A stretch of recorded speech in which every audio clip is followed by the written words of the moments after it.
이 파급 효과가 상상을 초월할 정도입니다. 미국은 벌써 20만 개를 갖고 있습니다. 추가적으로 20만 개씩 매년 5년 동안 사겠다는 얘기인데 한국은 어떻게 될까요? 안녕하십니까. 벌써 2주가 지났습니다. 미국 대선에서 트럼프 후보가 당선되면서 한때 한국 시장에서는 가상자산 거래대금이 주식 거래대금을 추월하기도 했습니다. 한국 주식시장이 너무 소외되고 있다는 씁쓸함은 있지만 최근 뜨거운 가상자산 시장에 대해서 짚어보기 위해서 LA에서 유튜브로 맹활약 중이신 비트슈아님을 연결했습니다. 비트슈아님 안녕하세요. 안녕하세요. 반갑습니다. 네, 지난 5월에 이더리움 ETF가 승인되었을 때 뵙고 또 뵙습니다. 자, 한국에서도 가상자산 투자를 하는 사람들이나 관심이 많은 사람들은 트럼프 후보를 지지하는 사람들이 많았습니다. 투표를 할 수는 없지만요. 가상자산 관련돼서 트럼프가 파격적인 공약도 많이 했지 않습니까? 하지만 이 정치인의 말을 100% 믿을 수는 없는 거잖아요. 현지에서는 트럼프의 당선자의 가상자산 공약이 어디까지 이행될 거라고 보는지 좀 의견을 주실 수 있으실까요? 말씀하신 것처럼 정치인 말을 그대로 믿을 수는 없죠. 미국 사람들도 그대로 다 믿고 있는 것 같지는 않습니다. 그런데 어떤 약속을 하느냐가 매우 중요할 텐데 트럼프가 물론 표를 받기 위해서 많은 암호화폐 관련 공약을 내놨습니다. 실제로 미국에서 강아지를 키우는 사람보다 암호화폐 투자를 하는 사람들이 더 많습니다. 결코 무시할 수 없는 그런 유권자층인데 이번에 여러 공약들을 내놓은 걸 보면 뭐 갠슬러를 자르겠다. 첫날 전략적 비축 자산으로 만들겠다. 비트코인을. 암호화폐 정책 부서를 만들고 그리고 이제 비트코인을 메드 인 USA로 하겠다. 뭐 다른 말로는 채굴 회사들을 밀어줘서 미국이 주도하는 그런 암호화폐 산업이 되어야 되겠다. 뭐 이런 내용인데 이런 많은 공약들 중에서는 실제로 트럼프가 의회의 지지 없이 도움 없이 바로 결정할 수 있는 그런 부분들도 있고요. 어떤 것들은 좀 비현실적인 부분들도 있습니다. 그래도 여러 가지 그런 공약들을 종합적으로 보면 상당 부분은 가능성이 좀 있지 않나. 특히나 트럼프의 아들들이 디파이 산업을 하고 있습니다. 코인 관련 산업을 하고 있다. 그리고 트럼프도 간접적으로 참여를 해서 거기에 대한 영업 멘트를 날리기도 했는데 그런 걸로 봐서 뭐 디파이는 사기다 이러진 않겠죠. 본인들의 사업과 직접적으로 연결이 되기 때문에 많은 공약들 중에서는 부분적으로는 바로바로 결정이 될 것 같고요. 하지만 이걸 다 그대로 공약 때 그 대선 공약이 그대로 100% 이행되겠다라고 기대를 갖는 건 좀 무리일 것 같긴 합니다. 그 트럼프 2기 행정부에서 가상자산 관련 규제 완화 정책 같은 것도 기대가 되지만 저는 개인적으로 가장 파급력이 클 것 같은 게 전략적 비축 자산입니다. 이게 법안의 초안은 이미 공개가 된 걸로 알고 있는데요. 뭐 5년간 100만 개를 구매하고 20년간 팔지 않겠다는 건데 미국이 만약에 사기 시작하면 모든 나라들, 모든 기업들이 따라 사지 않겠습니까? 그러면 패닉 바잉 양상을 보일 수도 있을 것 같은데 과연 이 정책이 가능할까요? 여기에 대해서도 굉장히 얘기가 많아요. 너무 중요하니까. 말씀하신 것처럼 이 파급 효과가 상상을 초월할 정도입니다. 말씀하신 것처럼 예를 들어서 미국이 20만 개를 산다면 미국은 벌써 20만 개를 갖고 있습니다. 추가적으로 20만 개씩 매년 5년 동안 사겠다는 얘기인데 그러면 이제 120만 개가 되겠죠. 5년이 지나면. 만약에 이 법안이 통과돼서 미국이 20만 개를 사면 다른 나라들의 반응이 어떨까? 대응은 무엇이어야 할까? 이런 생각을 해보는데 한국은 어떻게 될까요? 20만 개를 샀어? 내년에도 20만 개를 살 거고 내후년에도 20만 개를 살 거라면 가격이 오르는 거 너무나 당연한 거잖아요. 그러면 패닉 바잉이 있을 수밖에 없는데 중요한 건 이게 현실적이냐. 트럼프 혼자서는 이걸 주도해 나갈 수가 없습니다. 사실 대선 전에는 이건 뭐 그냥 표 받기 위해서 하는 얘기지 코인 투자하는 사람들 가슴을 뜨겁게 하기 위해서 이렇게 하는 얘기다 이렇게 생각을 했는데 이번에 대선 결과가 트럼프가 당선됐습니다. 그런데 하원을 공화당이 장악을 했고요. 상원마저 장악을 했습니다. 상원 하원을 싹쓸이 했으니까 어떤 법안이 발의된다면 투표를 한다면 공화당 쪽으로 기울 수가 있거든요.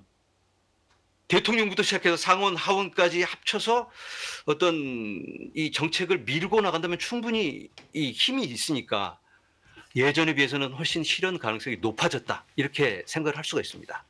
자, 여기서 우리가 생각해 봐야 될 게 이 트럼프의 그 비트코인 전략 비축금 이게 가능하냐 마냐를 떠나서 가능성이 조금이라도 있다면 어떤 대응을 해야 되지 않을까? 10% 가능성만 있다고 해도 많은 사람들이 보험을 들죠.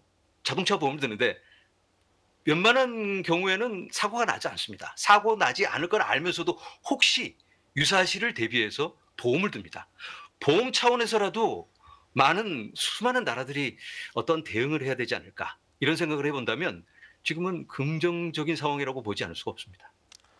근데 제가 주말간에 뭐 좀 재밌는 뉴스가 좀 있었습니다. 그 미국 SEC의 게리 겐슬러 위원장이 사임을 시사했다. 뭐 이런 뉴스가 있었는데 저는 뭐 사실 한국에 있어가지고 자세한 뉴스를 알지는 못합니다. 그래서 혹시 이 뉴스에 대해서 조금 더 자세하게 설명을 해주실 수 있으실까요? 네네네. 게리 겐슬러라면 코인 투자하는 사람들이 모르는 사람이 없고 게리 겐슬러를 좋아하는 사람이 없습니다. 게리 겐슬러는 MIT에서 블록체인을 가르치기도 한 사람이에요. 그래서 이 사람이 SEC 위원장이 된다면 친암호화폐적인 정책을 많이 펴내고 굉장히 코인 가격에도 좋을 수 있겠다 이런 기대를 가졌습니다. 그런데 이 사람이 코인의 어떤 연관성을 갖고 있는 사람이기 이전에 이 사람은 금권 세력과 결탁돼 있는 사람입니다. 이 사람은 정치적인 사람이에요. 비트코인 강의를 했다고 해서 친암호화폐적인 사람이 아니다. 이걸 분명히 알아야 되는데 골드만삭스 인물입니다. 가장 어린 나이로 골드만삭스의 임원이 된 사람이에요. 그런데 이 사람이 SEC 위원장이 되고 나서 갑자기 가면을 벗고 본색을 드러내고 어떤 지시를 받았는지 그냥 암호화폐 이런 회사들을 찾아다니면서 고소를 하고 잡아들이고 비트코인 ETF마저 계속 그 계획을 무산시키기까지 했습니다. 그래서 코인 투자자라면 이 사람을 매우 싫어합니다. 미워하기까지 하죠. 그런데 이 사람이 지금도 이제 여러 가지 소송이 걸려 있습니다. SEC가 소송 걸고 있는 붙잡아서 막 괴롭히는 그런 코인들이 참 많은데 트럼프가 본인이 당선되면 첫날 게리 겐슬러를 해임시키겠다 이런 공약을 내놨어요. 그래서 이 코인 투자자들이 트럼프가 당선되면 우리들의 코인 가격이 좋을 수가 있겠다 이런 기대감을 가졌습니다. 그런데 또 일각에서는 설마 대통령 된다고 해서 SEC 위원장까지 갈아치울까 이런 생각을 했어요. 그런데 지금 많은 그 SEC 위원장인 게리 겐슬러의 비리가 드러나면서 여러 세력들과 결탁되어 있는 그런 모습들이 포착되고 있습니다. 그러면서 미국의 18개 주가 개인이 아니고 미국은 50개 주로 되어 있는데 18개 주가 SEC를 상대로 소송을 걸었습니다. 이게 불과 며칠 전이에요. 거기에 맞춰서 게리 겐슬러가 어떤 발표를 가지면서 마지막 발언하는 과정에서 그동안 SEC의 많은 이 위원들이라든지 직원들 함께 해줘서 너무나도 감사하고 이 미국을 대표해서 SEC를 이끌어가는 그 시간들 본인에게는 영광이었다. 이런 말을 합니다. 그걸 듣는 많은 사람들이 저게 무슨 의미지? 왜 그동안 감사했습니다. 이런 인사를 하는 걸까? 보통 마지막 순간에 그동안 함께해 주셔서 감사합니다. 뜨거운 성원에 감사했고요. 이 시간을 여러분들과 늘 추억으로 간직하면서 영원히 잊지 않겠습니다. 여러분 안녕히 계세요. 이러잖아요. 그래서 그걸 보면서 사람들이 이 사람 물러나는구나. 이렇게 기대를 하면서 코인 시장이 뜨겁게 반응을 하고 있습니다. 특히나 코인 소송 관련 소송에 걸린 코인들이 뜨겁게 반응하는 모습을 지금 확인할 수가 있는데 아마도 게리 겐슬러는 곧 사임을 하게 될 것 같아요. 왜냐하면 본인이 1월 한 20일쯤 되면 트럼프가 이제 재임 시작하게 되면 번호 하나 잘릴 텐데 그 전에 본인이 사임하는 게 훨씬 보기에도 좋고 나중에 역사에 기록될 때 잘린 사람으로 기록되지는 않을 테니까 그게 수순이 아닐까 이런 생각을 해보고요. 지금 상황은 코인 투자하는 사람들로서는 매우 기쁜 상황이다. 이렇게 말씀드려봅니다. 네, 미국 대선 이후에 비트코인이 40% 정도 올랐습니다. 어찌 보면 급상승이지만 테슬라 주가도 그 정도는 상승했잖아요. 체감상으로는 과열된 것 같긴 한데 MVRB 같은 온체인 데이터를 보면 지난 3월 고점보다 오히려 과열 상태가 아닌 걸로 보이기도 하거든요. 지금 가상자산 시장이 과열된 상태라고 보시나요? 과열되기 시작하고 있다. 이렇게 볼 수 있을 것 같은데 실제로 우리 주위에 코인에 관심 있는 사람들이 없습니다. 개인 투자자들은 다 떠나고 기관들만 지금의 이 상승장을 주도하고 있었는데 얼마 전부터 슬슬 움직임이 일고 있습니다. 개인 투자자들의 관심이 조금씩 올라가고 있고 미국에서는 그게 좀 더 심합니다. 왜냐하면 트럼프가 당선이 됐기 때문에 트럼프가 당선되면 이런 정책을 내놓겠네. 거래소에서 재상장되는 코인들이 보이기도 하고 실질적인 그런 정책들이 내 코인의 가격과 연결이 되니까 대선 당선됐을 때 트럼프가 코인베이스 프리미엄이 양전됐습니다. 그동안 마이너스였는데 프리미엄이 마이너스라는 건 여러 다른 거래소 대비 미국의 코인베이스 비트코인 가격이 더 낮다. 그러니까 사람들이 별로 관심이 없다. 이렇게 해석해 볼 수가 있는데 실제로 당선되고 나서 트럼프가 플러스로 전환이 됐습니다. 그런데 김치 프리미엄은 계속 마이너스였어요. 그러니까 미국 사람들은 뜨겁게 반응하고 있지만 한국에서는 별 관심이 없다. 체감되지 않는다. 트럼프 당선 남의 나라 대통령이 되든 말든 그 사람이 뭐 공약 다 이행하겠어. 뻥이지 뭐 펴받으려고 하는 얘기지. 이렇게 이해를 했는데 실제로 그런 정책들이 조금씩 이행될 것 같은 분위기가 만들어지면서 게리 겐슬러가 떠날 것 같기도 하고 그런 것들이 보여지니까 한국의 김치 프리미엄마저 며칠 전부터 플러스로 전환이 되었습니다. 그래서 이제는 조금씩 슬슬 달궈지고 있지 않나 이렇게 보고 있습니다. 한국과 다르게 미국에서는 이제 정치 기부금 문제가 중요한 거잖아요. 이제 탑 10에 포함된 그렇죠. 기업 중에 거의 절반 정도는 가상자산 업계와 직간접적으로 연관이 있었던 걸로 보이는데요. 크립토 업계가 본격적으로 정치권의 영향력을 행사하기 시작했다고 봐도 될까요?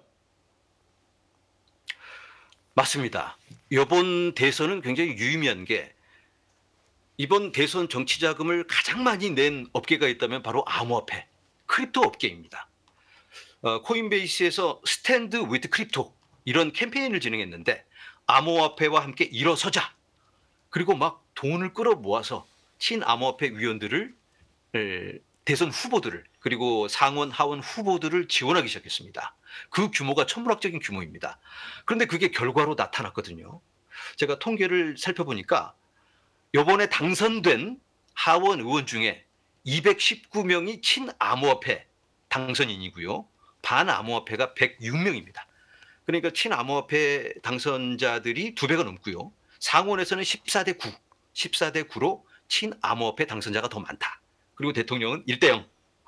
그렇게 돈이 가는 곳에 정치인들도 가는 게 아닌가. 이번에는 암호화폐가 대선의 어떤 쟁점으로 떠올랐기 때문에 이건 뭐 너무나도 당연한 게 아닌가. 앞으로는 더 이게 가속화될 것 같습니다. 비트코인을 부정적으로 바라보는 사람들 입장에서는 지금 뭐 이렇게 중앙화된 거래소에서 많이 거래가 되고 ETF가 나오고 이게 무슨 탈중앙화냐고 물을 수가 있습니다. 실제로 저한테도 그렇게 물으시는 분들도 많고요. 하지만 좀 돌이켜보면 인터넷 쇼핑 같은 경우도 개별 판매자가 중심이 되는 롱테일을 외치고 초기에는 그렇게 운영되다가 결국에 대기업 격인 플랫폼 중심으로 개편되고 하지만 지금 모든 사람들이 이용하고 있지 않습니까? 저는 개인적으로 그 비트코인이 본래 목적인 탈중앙화 화폐라는 역할보다 가치 저장 수단으로 더 성공할 수 있다고도 보는데 어떻게 생각하십니까? 지금 현재는 가치 저장에 초점이 맞춰져 있습니다. 실제로 가치 저장에는 비트코인을 따라올 게 없기 때문에 그게 검증되고 있는 과정이기 때문에 비트코인의 많은 기능 중에 가치 저장에 초점을 맞추고 그 부분에 대해서 열광하고 있습니다. 자, 그런데 비트코인이 할 수 있는 게 가치 저장만은 아니에요. 말씀하신 것처럼 화폐 기능이라면 또 다른 기능들이 있잖아요. 화폐는 가치 저장도 돼야 되지만 가치 척도가 될 수 있고 매매 수단이 될 수 있습니다. 그런데 우리가 생각하기에는 비트코인으로 뭐 커피를 사 먹을 수는 없는 거니까 매매의 수단으로는 어렵고 가치 수단, 금과 같은 가치 수단이다. 디지털 금이다. 이렇게만 바라봤는데 지금은 그렇습니다. 아까 말씀하신 것처럼 인터넷도 처음에는 뭐 이메일을 사용하려고 인터넷을 사용했습니다. 그리고 많은 분들이 인터넷을 사용하는 이유가 나이 드신 분들은 카톡 하려고 인터넷을 사용하잖아요. 스마트폰도 사서. 그런데 인터넷을 사용하다 보니까 또 다른 사용처가 생기고 더 많은 활동이 이루어지게 됩니다. 비트코인도 마찬가지로 지금은 가치 저장에만 초점을 맞추고 있지만 시간이 좀 더 지나면 매매 수단으로 사용될 수 있는 그런 가능성이 열리고 있습니다. 라이트닝 네트워크라는 그런 기술을 통해서 연결돼서 빠르게 매매를 이룰 수가 있고요. 그리고 이제는 또 다른 블록체인을 연결해서 레이어 2란 그런 기술을 통해서 다른 블록체인에서 어떤 트랜잭션이 이루어지고 비트코인은 기축이 되는 그러한 용도로도 사용될 수 있기 때문에 여러 가지 가능성이 열리고 있다 이렇게 볼 수 있을 것 같습니다. 자, 한국 투자자분들이 관심이 많은 게 또 이제 알트코인이 있는데요. 참고로 제가 말씀드리는 알트코인은 이제 어느 정도 시총이 있고 그리고 이제 다년간 프로젝트를 운영한 그런 경험이 있는 알트코인들을 말씀드리는 겁니다. 이 비트코인 가격은 역사적인 고점을 넘어섰는데 솔라나 같은 극소수를 뺀 대부분의 알트코인들은 지금 뭐 가격이 허리 아니면 무릎 그 정도를 유지하고 있단 말이죠. 비트코인 강세장 막판에 알트코인이 이제 오르는 거는 이제 잘 알고들 있지만 이번에는 디커플링이 너무 심한 것 같아요. 그 앞으로 알트코인들 전망을 어떻게 보시나요? 말씀하신 것처럼 알트코인 투자자들은 상대적 박탈감이 심합니다. 비트코인은 쏘는데 아니 내 알트코인은 왜 안 올라? 이거 뭐 이러다 끝나는 거 아닌가? 이런 의심을 갖기도 하고 참 힘들기까지 해요. 왜 나는 이런 알트코인에 투자를 해서 남들 다 파티하는데 구석에서 찌그러져서 나만 그냥 스트레스를 받아야 되나 이런 생각까지 드는데 우리가 한번 여기서 생각해 봐야 될 게 왜 알트코인은 오르지 않는 걸까? 이런 생각을 좀 해봐야 됩니다. 개인 투자자들의 진입이 없기 때문이거든요. 지금 현재 이 코인 시장을 끌고 가고 있는 게 아직까지 상승을 끌고 가고 있는 게 비트코인입니다. 비트코인 주도장이었습니다. 그 핵심 동력이 됐던 게 ETF입니다. 그런데 비트코인 ETF는 개인 투자자들이 투자를 하진 않죠. 개인 투자자들은 뭐 업비트나 빗썸, 코인베이스, 바이낸스 이런 데 가서 그냥 사면 되니까. 그런데 돈 많은 부자들, 특히 나이 드신 베이비 부모 세대들은 어렵습니다, 이게. 뭐 개인 지갑 괜히 잘못했다가 잃어버린다든가 사고가 생길 수 있으니까. 그런데 ETF는 주식 투자하듯이 그냥 본인이 거래하고 있는 주식 거래소에서 사면 되니까. 그래서 많은 자금이 유입이 됐는데 이런 사람들은 알트코인에 투자 안 하겠죠. 당연히 코인은 뭐 사기라고 생각하는 사람도 있는데 가장 안전한 선택을 하게 됩니다. 이런 돈 많은 부자들은 비트코인마저도 매우 위험한 자산이에요. 물론 코인 투자자들은 알트코인은 위험하지만 비트코인은 초안전 자산입니다. 그런데 부자들은 위험 자산이란 말이에요. 그러니까 투자를 하지 않습니다. 그런 이유로 ETF 상승과 함께 비트코인만 상승을 했습니다. 자, 그러면 알트코인은 영영 이렇게 무너지고 마는 것인가? 이걸 한번 생각해 봐야 되는데 개인 투자자들의 진입이 없다면 알트코인은 아마 이렇게 끝나버릴 것 같아요. 그런데 아까 말씀하신 것처럼 개인 투자자들도 이제 슬슬 움직이고 있습니다. 아까 말씀드린 것처럼 김치 프리미엄이 양전됐고 코인베이스도 그렇고 그리고 이제 중요한 건 알트코인에 투자할 명분이 있느냐. 돈 많은 부자 할아버지들이 알트코인에 왜 투자를 해야 되는데. 한번 생각을 해보면 알트코인에 왜 투자를 해야 할까. 실질적인 그런 약속을 이행할 수 있다면 알트코인은 여러 가지 기술을 통해서 새로운 달콤한 약속을 사람들에게 해주고 있습니다.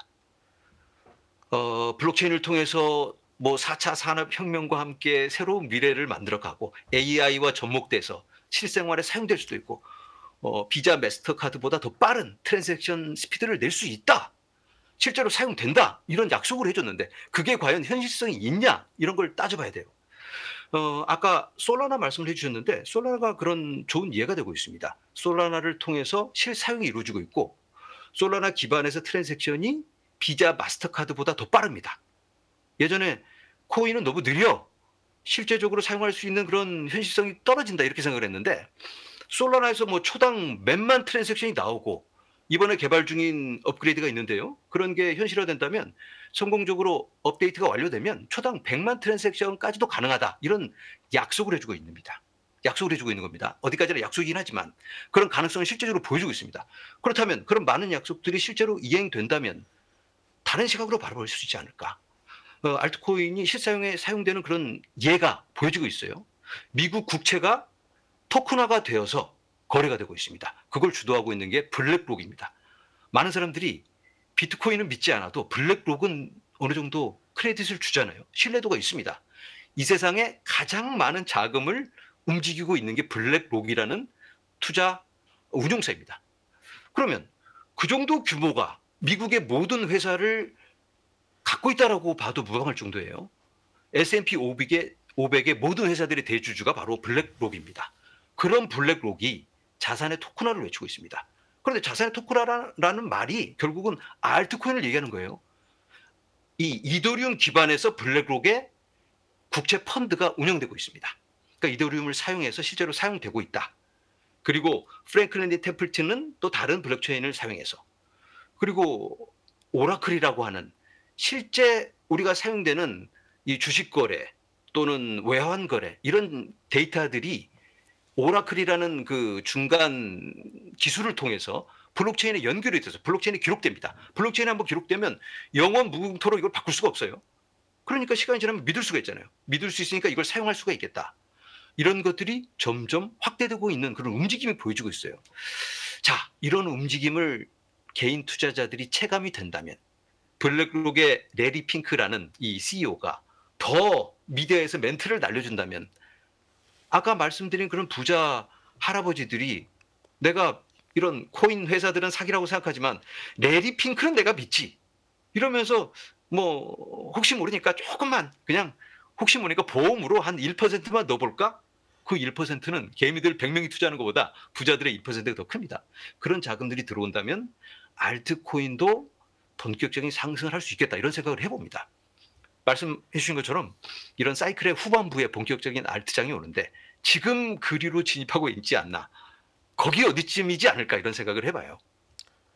이번 상승으로 비트코인 시총이 은의 시총을 넘어섰습니다. 그 낙관론자인 비트맥시들은 이제 금 시총까지 따라잡을 수 있다 뭐 이런 얘기도 하는데 조금 전에 말씀해 주신 것처럼 그 블랙록의 레리 핑크가 연초에 주주 서한을 보냈을 때 연초도 이제 한참 올랐을 때잖아요. 비트코인이.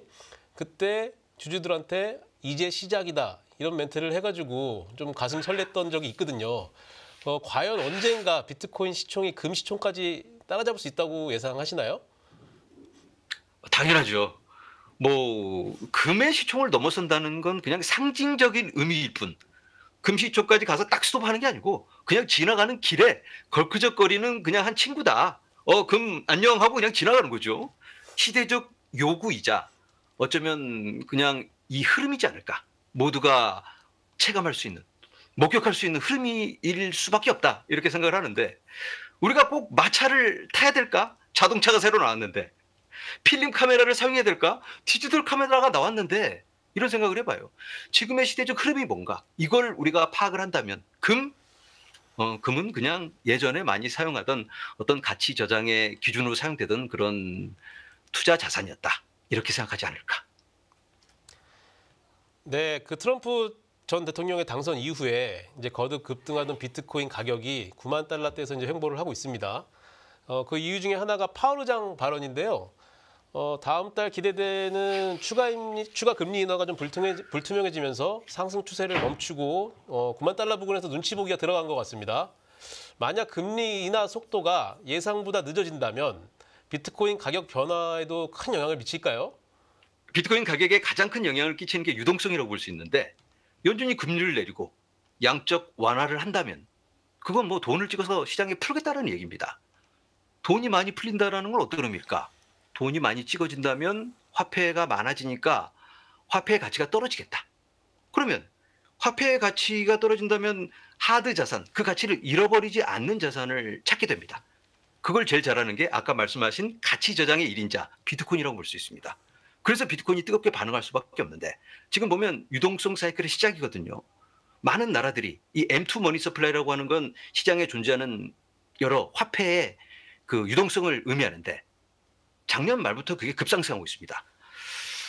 지금 보여지는 제롬 파월의 고민 이건 일시적일 수밖에 없다 이런 생각을 해봅니다. 방향은 정해졌다. 다만 12월에 한 번 더 고민하고 잠깐 코인의 발목을 잡을 수는 있겠다 이런 생각을 해봅니다. 그렇지만 우리가 조금만 장기적으로 바라보면 흐름은 정해졌기 때문에 너무 여기에 대해서 여전할 필요는 없다 이렇게 말씀드려봅니다. 네, 그 일반적으로 투자자들한테 하락할 때는 너무 실망하지 말고 상승할 때는 너무 흥분하지 말라고들 하는데요. 제가 보기나 아니면 전문가분들의 말씀을 들어보면 당분간 등락은 있겠지만 장기적으로 상승장이 온다고 가정하면 개인 투자자분들이 어떻게 대응하는 것이 좋을지 좀 의견 주실 수 있으실까요? 지금 우리가 굉장히 뭐라 그럴까? 격변의 시간으로 진입하고 있는 것 같아요. 벌써 코인의 가격을 보면 우리가 느끼고 있잖아요. 너무 변동이 심하니까. 특히 전 고점이라고 할 수 있었던 69,000달러를 시원하게 이번에 제대로 뚫었습니다. 한 번도 가보지 않은 그 영역에 우리가 와 있기 때문에 우리가 오버했나 하면서 또 떨어지기도 했다가 아니지 트럼프가 이렇게 된다는데 하면 또 올라가기도 하고 이런 등락이 매우 심할 텐데 이런 등락을 쳐다보고 있다가는 하면서 이제 감정적인 결정을 할 수가 있거든요. 아까 말씀하신 것처럼 조금만 우리가 큰 시야로 바라보면 너무나도 좋은 방향으로 지금 가고 있습니다. 그래서 이 코인에 투자하고 계신 분들은 이럴 때일수록 평정심을 유지하면서 넓은 시야를 갖고 나무를 바라보지 말고 숲을 바라보자 이런 말씀을 드려봅니다. 우리가 4년을 기다렸습니다. 4년을 기다렸는데 지금 뭐 한두 달 이거 못 기다리지 없죠. 못 기다릴 수가 없죠. 그래서 우리가 조금만 큰 그림을 바라본다면 충분히 좋을 수 있다. 자, 그런데 신규 진입을 하신 분들도 계세요. 어쩌면 이 영상을 보시고 비트코인이 그렇게 좋다는데 지금 좀 투자해 볼까? 이러신 분들은 조금만 더 조심스러운 접근을 하면 좋겠다 이런 말씀을 드려봅니다.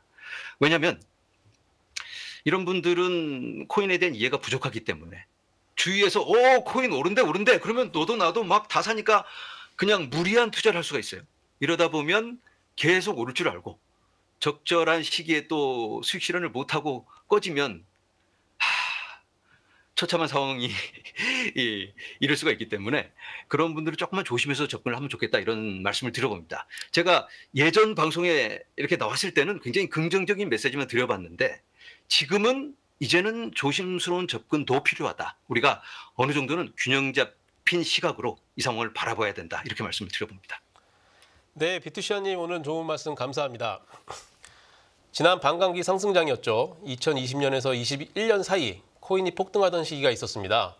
지금 그때와 뭐가 다른지 생각해보면 지난 상승장에 비해서 지금은 가상자산이 제도권으로 많이 들어온 것 같습니다. 시청자 여러분들이 가지고 계시는 투자자산이 상승하기 바라지만 가상자산 시장이 너무 과열되지는 않고 또 하나의 투자자산으로 인정받았으면 하는 바람입니다. 함께해 주셔서 감사합니다.